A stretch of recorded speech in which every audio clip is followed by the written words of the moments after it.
Yo les amis, c'est Doriman. Alors on se retrouve pour faire une petite vidéo, ça faisait un petit moment que je voulais la faire. Je suis en compagnie d'Amnesia. Donc on est allé au château Saint-Pierre d'Alaric. Enfin, il reste que les ruines. Parce qu'apparemment ce serait un lieu réputé hanté. Donc on est venu en fin de soirée, là il est à peu près 20h, un peu plus de 20h. On va rester je pense jusqu'à 22-23h. Voir si jamais on voit de l'agitation ou des choses pas très normales se passer. Donc voilà, il faut savoir que le château il est situé dans la montagne de l'Alaric, sur les sommets. Donc comme vous pouvez le voir, on est vachement haut. Donc il était situé ici parce que ça surveillait la vallée de l'Aude. Donc il pouvait voir quand même pas mal loin. Il est entouré aussi de beaucoup d'églises qui ont été fortifiées. Le château est passé aux mains de Simon Montfort. Donc c'était un baron français. Et à partir du XVIIe siècle, Jean Castel, donc qui était prêtre, est venu récupérer le château. Pour ceux qui ne savent pas, un prieur, c'est un couvent qui était dirigé par des croyants. Et donc du coup, en 1840, le château de Saint-Pierre est décrit en tant que ruine. Donc ça fait un bon bout de temps que le château n'est plus en état. Il reste juste une grande tour et une petite tour un peu plus basse. Donc il va falloir faire attention la nuit parce que on est quand même au bord des ravins. Il y a pas mal de hauteur. Donc il faut savoir aussi que les alentours du château apparemment seraient remplis de grottes. Et il y en aurait une surtout qui serait située donc en dessous de là où on est, en dessous du château. Et donc cette grotte serait nommée le trou de Loul. C'est là que apparemment des restes humains auraient été retrouvés. Donc je sais pas de quelle année il datait. Et donc en plus de cette grotte qui passerait sous le château, il y aurait beaucoup de ruisseaux. Donc qui dit ruisseau dit écoulement d'eau. En plus il a plu il n'y a pas très longtemps. Donc c'est possible qu'on entende de l'eau couler ou des petits bruits ou quoi. Ça ne voudra pas spécialement dire qu'il se passe quelque chose d'anormal. Un peu plus loin il y a une bâtisse aussi qu'on voulait aller voir avant que la nuit tombe. Donc je sais pas trop si c'était une ancienne auberge ou une ancienne église comme c'est décrit. Parce que vu les voûtes qu'il y a, parce qu'on était venu repérer les lieux il y a une semaine à peu près. Et c'est vrai que vu les voûtes qu'il y a aux fenêtres de la ruine qui reste, ça ressemble bien à des voûtes d'église ou quelque chose comme ça. Donc je sais pas si on aura le temps avant la tombée de la nuit d'aller voir ça. Qu'on s'installe un peu pour passer la nuit quoi. Donc je sais pas, je pense qu'on ira faire un tour si c'est pas trop tard.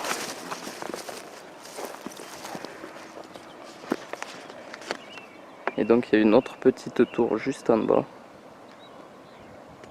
Donc on essaiera d'aller faire un tour cette nuit ou tout à l'heure. On va voir ça. Bon, sur ce, je vous dis à tout à l'heure.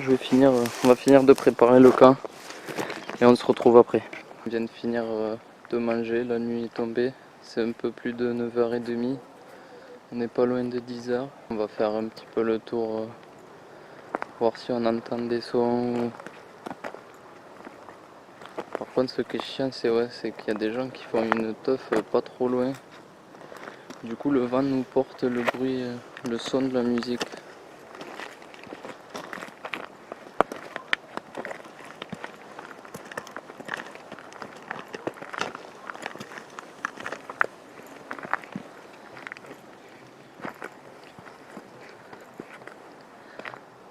Donc voilà, là on arrive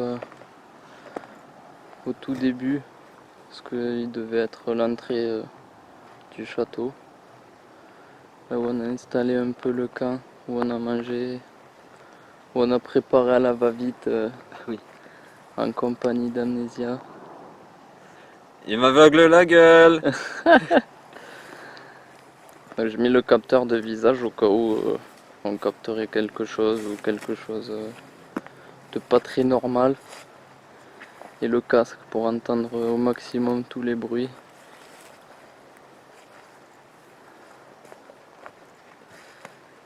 Donc je sais pas, soit on monte directement à la tour principale qui reste.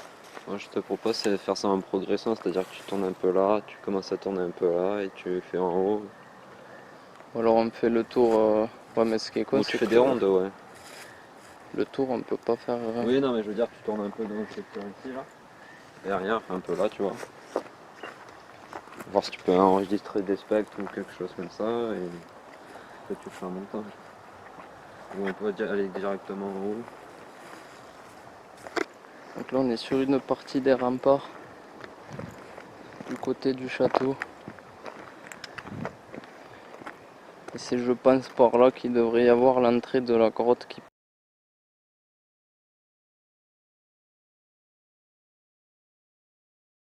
passe sous le château. Là où c'est qu'ils ont retrouvé les ossements, des ossements humains. Je sais pas de quand ils datent. Mais bon, là, on est déjà au bord.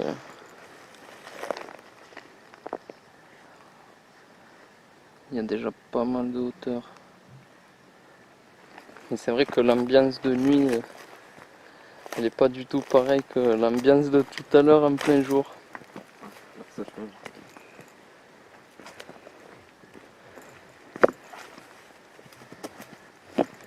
Faudrait pas qu'on tombe sur un sanglier ou quoi, parce que là, il y a des passages un peu partout. Donc là, il y a une autre partie de mur un peu plus bas, mais bon, avec ces cailloux qui tiennent pas, c'est un peu dangereux.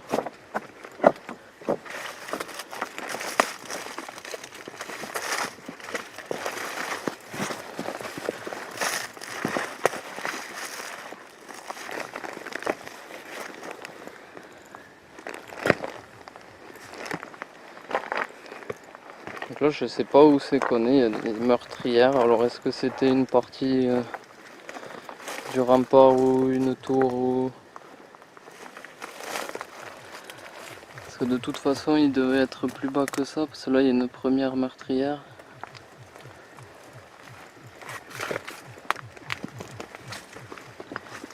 Ensuite, là, il y en a une seconde.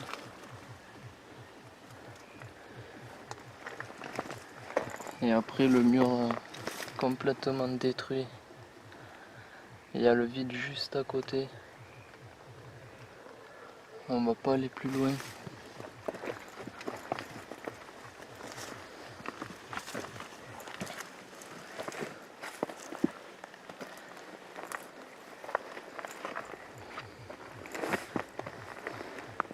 Et moi, je sais pas pourquoi, je pense que l'entrée de la grotte, vu la forme des cailloux et des pierres de la roche, à mon avis, elle devrait être par là. On voit une partie du mur qui a été détruit.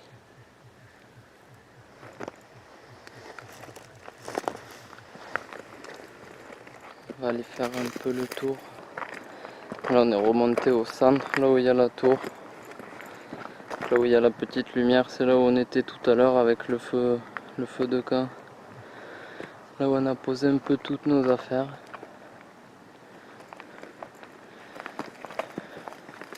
Donc là, vu l'angle du mur, il devait y avoir une autre bâtisse.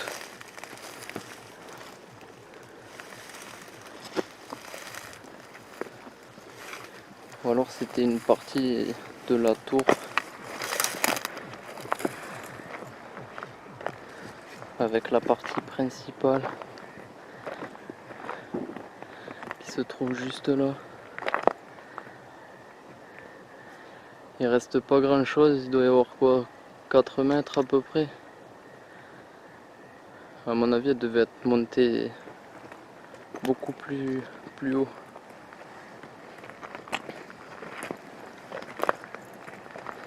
Donc comme je disais au début, apparemment, ce lieu serait réputé pour être un peu agité, un peu hanté, avec toutes les histoires qui a dû se passer, les morts, les batailles. Surtout cette histoire d'avoir retrouvé des corps, des restes de corps humains dans la grotte qu'il y a juste dessous. Là, ça va faire à peu près quoi, 2 heures. Oui. 2 bonnes heures qu'on est là.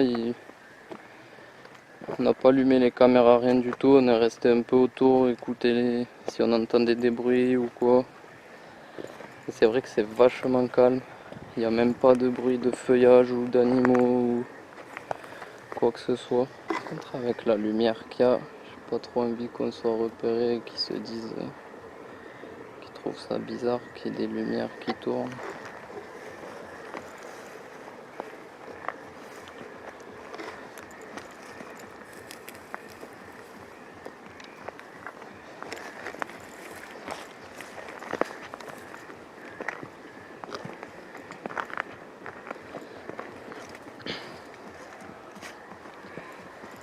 Avec toutes les roches qu'il y a, on voit bien que ça a été bâti carrément sur la roche. À mon avis, ils sont venus tailler directement la roche où ils ont implanté le château pour récupérer les pierres et justement bâtir le château avec.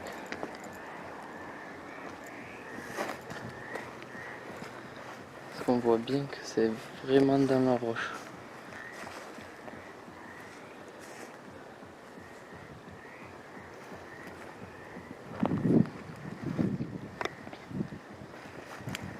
Le vent se lève. Ce qui est dommage, c'est qu'on peut pas trop entendre bien les sons qu'il y a aux alentours parce que j'entends vraiment dans le casque le son de la musique qu'il n'y a pas très loin.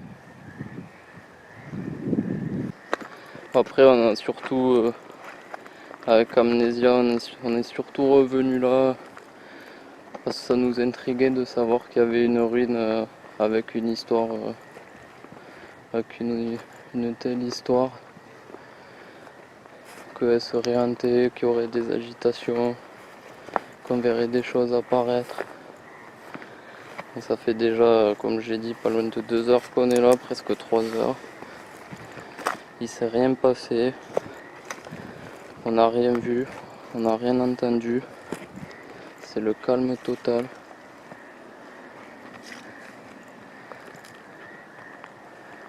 Donc là on va revenir au cœur du château, là où il y a la tour principale.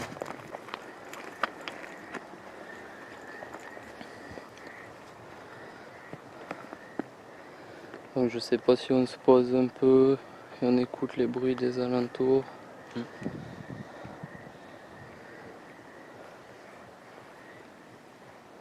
Si j'entends quelque chose dans le casque.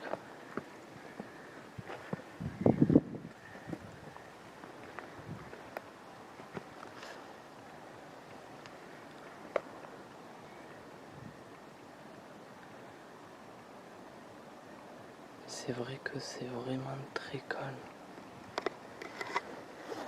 Je vois des grosses lumières en bas, je sais pas ce que c'est. On va éteindre un peu les lumières.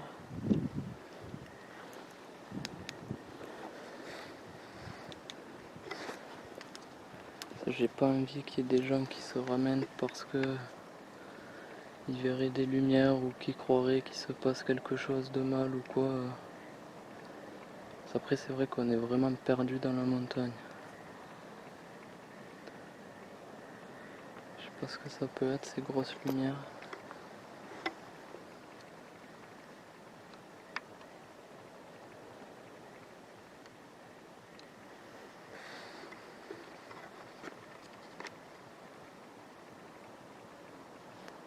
C'est hyper calme.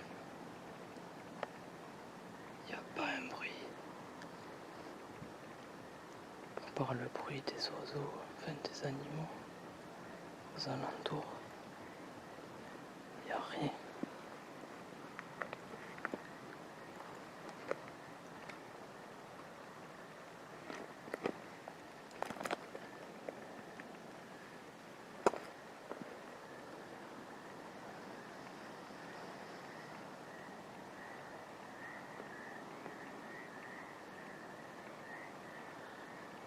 Même la caméra elle capte rien, pas de visage.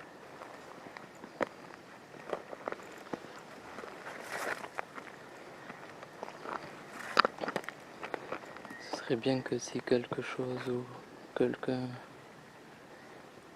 veuille se manifester,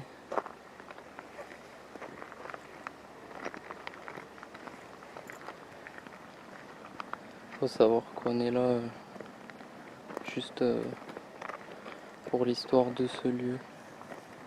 En aucun cas on est venu dégrader ou casser ou violer l'intimité ou l'histoire du lieu.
Alors la lumière qu'il y a juste devant, c'est rien, c'est juste une petite lampe qu'on a posée pour faire un repère de là où on est.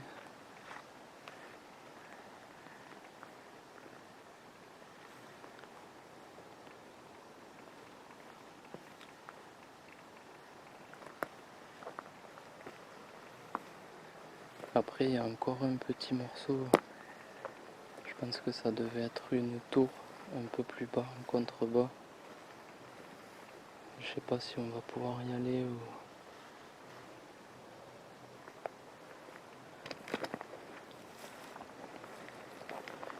Parce que là c'est vrai que pour le moment c'est le calme total. Ah, il y a le panneau qui vous montre bien que c'est le château de Saint-Pierre de l'Alaric et qui a changé de nom, qui est devenu le château du Prieur.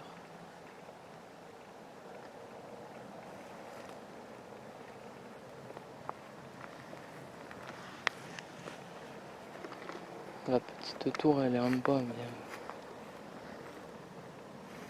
je sais pas si on y va.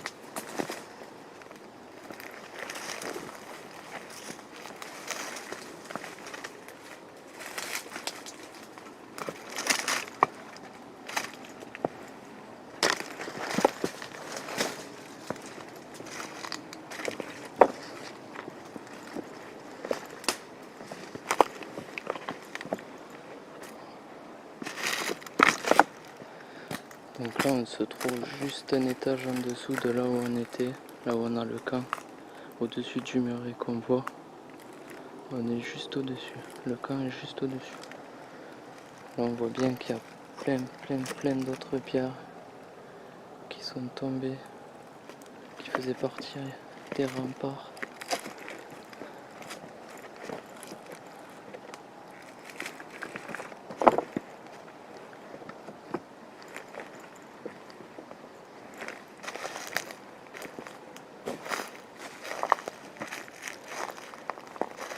Ouais, il faut faire attention parce qu'il y a des trous, donc il vaut mieux pas y mettre le pied et tomber.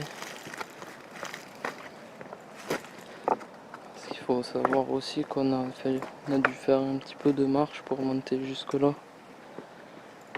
On a laissé la voiture en bas, on a à peu près 10-15 minutes de marche dans la forêt. Donc ce serait bête de se faire mal, sachant qu'il faut qu'on redescende après.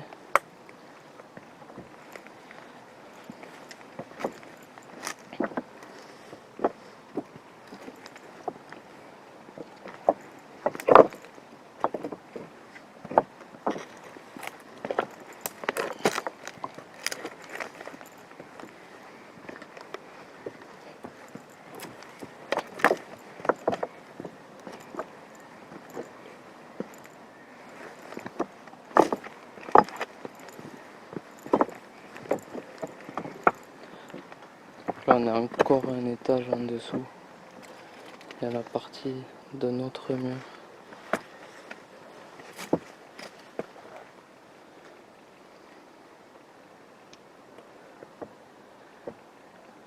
Qui a résisté au temps.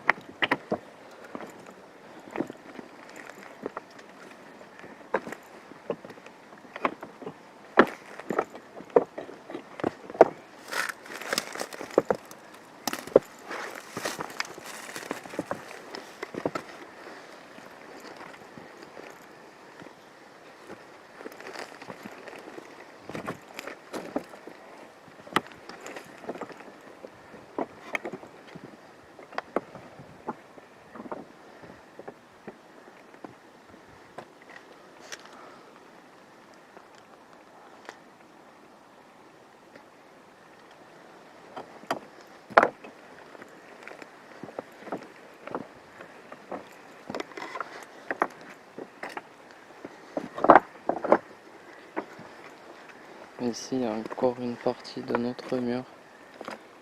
Alors, je sais pas s'il y avait plusieurs, comme des avant-postes ou pour surveiller chaque côté du château.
Le château déjà il devait être pas mal grand, parce que là on se rend pas bien compte parce qu'il y a plein de pierres partout, que les murs sont à moitié détruits, qu'il n'y a plus grand chose. Mais quand on voit jusqu'où il descend, c'est que ça devait être quand même une belle bâtisse.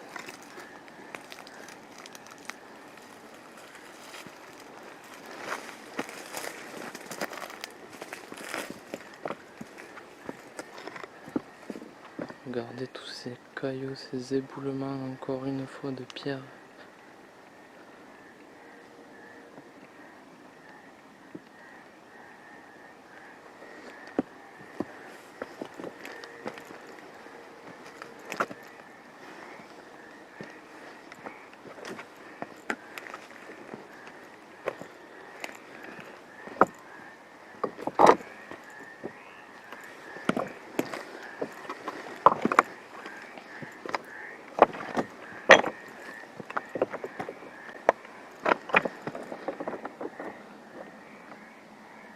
Donc là il descend un tout petit peu plus bas encore.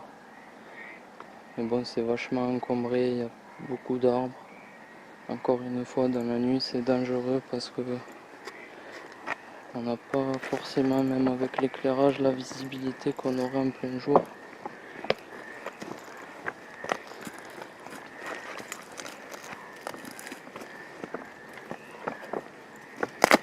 Bon, en tout cas, on peut voir quand même l'étendue de la bâtisse.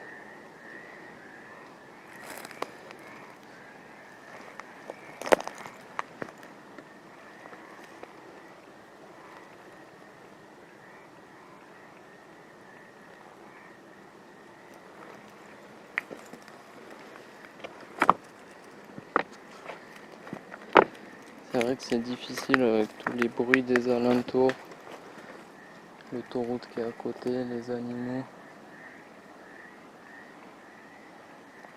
C'est difficile d'entendre, de percevoir les bruits qu'il pourrait y avoir.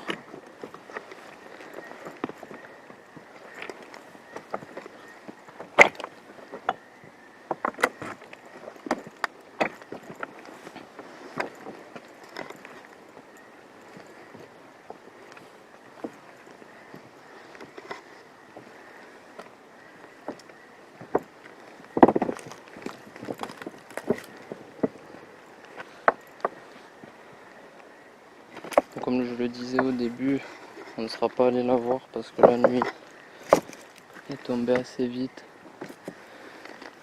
Mais il y a une autre bâtisse un peu plus loin, à 5 minutes de marche. Donc je sais pas si c'était une auberge, une ancienne auberge, une ancienne église. Il faut savoir aussi qu'un peu plus bas, il y a une ancienne ruine. Donc pareil, on va savoir si c'est une ancienne bâtisse.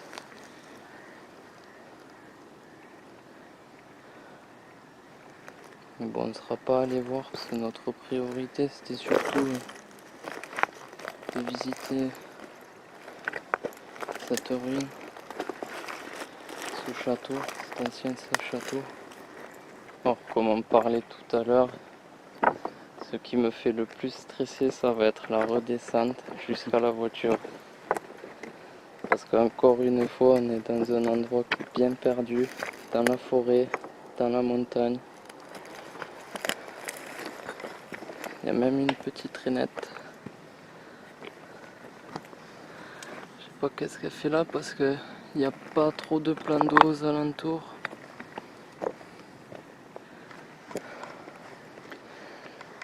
Donc je disais, ce qui me fait entre guillemets le plus stresser, c'est la redescente. Parce qu'on a à peu près 10 minutes de marche dans la nuit, dans le noir complet. Un peu plus bas, il y a quelques plans d'eau. Donc il faudrait pas qu'on tombe sur un groupe de sangliers. Parce qu'on n'a rien pour se mettre à l'abri. À part redescendre en courant à la voiture. Je sais pas trop si ce qu'on dit sur ce lieu est vrai, s'il est réellement hanté, s'il y a réellement de l'agitation. Si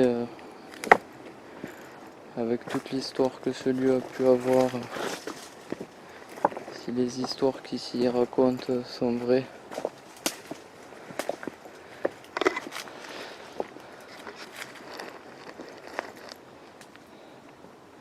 Parce qu'il est maintenant 10h30. Ça va faire pas loin de 3 heures qu'on est là.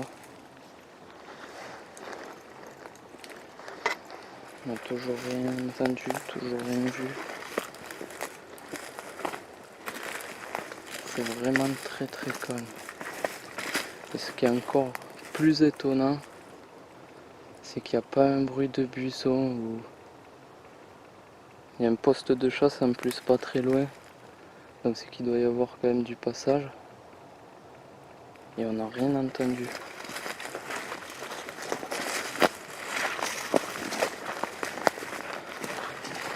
Que ce soit à la tombée de la nuit ou maintenant, c'est vrai qu'il n'y a rien du tout.